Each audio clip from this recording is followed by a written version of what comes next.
Violetti Goottii with that frickin' bizarre giant purple-haired face staring at you.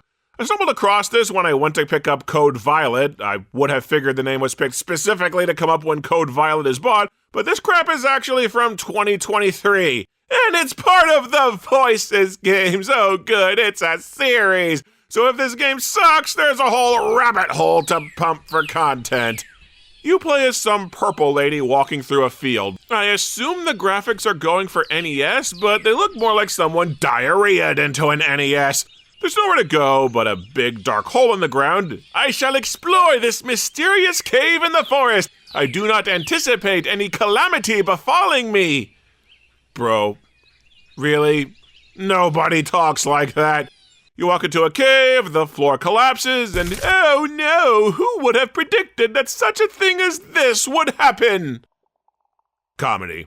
The game is a side-scroller where you jump with X and you can pick up objects by standing on them and pushing triangle, with an animation that looks suspiciously like Mario 2. There are some walking and flying enemies that you can defeat by jumping on them or hitting with an item, though your guess is as good as mine as to what in the hell these things are supposed to be. But whatever, it seems like a pretty simple... Why can't I jump to the exit? I took out the enemies you can jump from and now I'm stuck. In the tutorial, I have to leap to my own death to get another shot at this jump. Oh, I've got it. You have to throw this block across the platforms and stand on it to jump to the exit. Now it all makes shit. The block landed somewhere that it clogs the way forward and the level's unwinnable again. Have to huck myself into the abyss once more to respawn. It looks like you can't jump while holding red items, so I have to be extra careful with this precious fuck! The game critical item fell, and now I have to huck myself off the ledge again to start over because that critical box doesn't respawn. Have you ever seen a tutorial that you had to manually restart multiple times to get it to work? Finally out of this damn stage. Okay, I don't really know what this new screen is. Oh, it's a level selection. I don't need to do the tutorial again, so let's exit. I said exit. Exit the frickin' level, you stupid piece of... Do the menus just not work? There's an infuriating game-wide glitch where trying to exit a stage takes you back to the level select, but then just immediately reloads the same level before you can do anything. It's like the freaking pits from E.T. You have to desperately try and move away from the level selection during the split second before the glitch happens, or else it just drops you right back inside. I think this is related to another glitch where every time you pause and press X to select the continue button, you jump as soon as the game unpauses. They couldn't figure out how to program X to do one damn thing at a time! Alright, there are 9 levels plus a final stage that unlocks once you've completed all the rest. There is no preview, terrain, or level name to give you a hint as to what each level is like. So let's take it one stage at a time. Level 1, you have to climb to the top of the room while a spiky floor rises up. You have to count on this bouncing ball to smash blocks so that you can proceed, and eventually I figured out that you can use this green block to bounce the ball. Except I kept getting caught in places where I can't freaking move! Even with the piece of the puzzle that you can steer the ball, the level is so tightly enclosed that it's frustrating to play. You feel like the damn game's broken. Oh, fantastic. I finally got to the top and I'm trapped to where I can't move. And even if I could, the block is positioned somewhere that I can't pick it up because it's right underneath the platform to where I stand on the platform and not the block. This entire game is the spiky floor doesn't destroy the blocks as it rises, and I can just surf on the instant death ground. I am so sure that the game was coded that way on purpose. Level 2, you have to climb to the top again, only every jump is too tall for you to make it. So you have to carry enemies that do not cooperate and keep throwing them to use as platforms. You have to keep grabbing these things in turn while the other keeps walking off cliffs. It's like herding cats. Oh cripes, the level selection glitch can happen just finishing a level as well. Just let me move on, you piece of junk! Level 3, you huck sliding ice blocks that you have to use as platforms through the stage. It's not that hard. past the trap where the level's rendered unwinnable. But every level has a bonus objective to win so-called herbs, and in this stage, it's not getting hit. How the shit do you get through this without taking a hit?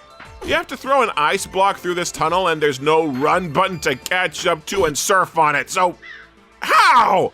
And level 4 is piss easy. You just run through the stage blowing up enemies with a cannon. There's a bonus objective for hitting every enemy and not missing a shot, but there's no reason to try for it unless you just want the achievements. I know there are tons of weird communities out there for every single focus of gaming under the sun, but if you really give a rat's ass about achievements in Violetti Goottii, you got problems. Level 5, you have a helicopter hat where you hold square to fly around spikes, except gravity in this universe is a bitch because if you let yourself fall any amount of distance, you won't be able to pull back out of it. Level 6 is just the arcade Donkey Kong jumping over barrels if the barrels had spikes on them. Spikes that aren't instantly lethal. I guess Violetti is just that used to getting poked by long hard shafts.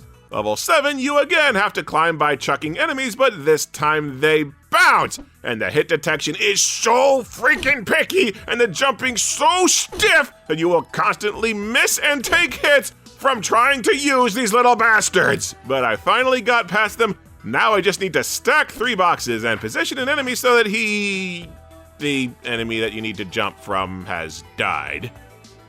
And now I have to go back to Level 8 combines the bouncy ball to break ceilings and the helicopter hat, only the entire floor on each level is breakable, so the game's not, enragement fuel.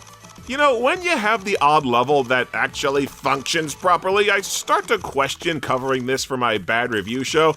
The game has direction, the levels are very deliberately designed with clear platforming challenges and puzzles, and the game has a coherent art direction. That direction being hot garbage. Yeah, the controls are stiff, but they're workable. It didn't take me long to get used to them. Someone did put actual effort, thought, and planning into this game, and you kinda want to give it a fair shot, but then you have shit like this. Level 9 has you jump over enemies to cross pits, and look at this! What kind of pattern is that? What in the actual hell am I supposed to do with enemies that move like they were designed by someone with a seizure? And get this, you have to carefully position and time every other jump to where you don't land on the next enemy, but the enemy that comes after the next one that spawns. This is like one of those douchebag Mario Maker levels made for rage bait. You dillweed! And you've gotta love the textures used to mark caves for the enemies to leap out from in the background. They look like turds that someone stuck onto the walls. Although finger painting with your own shit explains most of the game, really. Up to the final level, escape. And what are we escaping from? I want to say guess because I know there's no way in hell that you'll ever guess it. You flee from a giant Pac-Man. A giant, purple, fanged Pac-Man. And you have to flee from Whack-Man with a cannon and a bunch of destructible blocks over a spiked pit, and this level is maddening. The controls and mechanics are so stiff that if you blow up one block that you weren't supposed to, the level's unwinnable. One floor tile where you were supposed to stand, one spot where you needed to line up a shot, one block making a jump impassable, one support for a falling red block, screw up once, and you are hosed. Look at this! How do you scale this wall? You can barely jump to shoot blocks that are above you. The sprites are too big to fit in the gaps or to hop 2 blocks at once.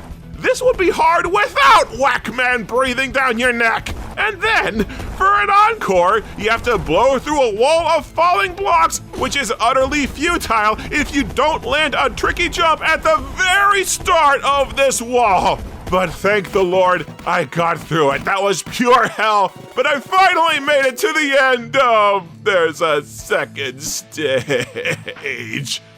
What is this? I've never seen this item in the game before. Why are you hucking an unknown mystery box at me when I have seconds before Whack-Man eats me? Well, these are springs. You jump on them, press square, and they launch you into the air, and you need to position them to make careful jumps while Whackman blocks the screen. Cause yeah, he doesn't kill you until you reach the middle of his sprite. I guess those big honkin' fangs are just for show. This end stretch is just infuriating trial and error. Die because you didn't know how the item works. Die because you didn't know you need to carry a spring up here. And then die over and over because the level only functions if you throw a spring into one insanely specific unmarked spot. And let's face it, die because there's no way you're getting through all the dillweed spikes unless you just have enough health to tank right through them.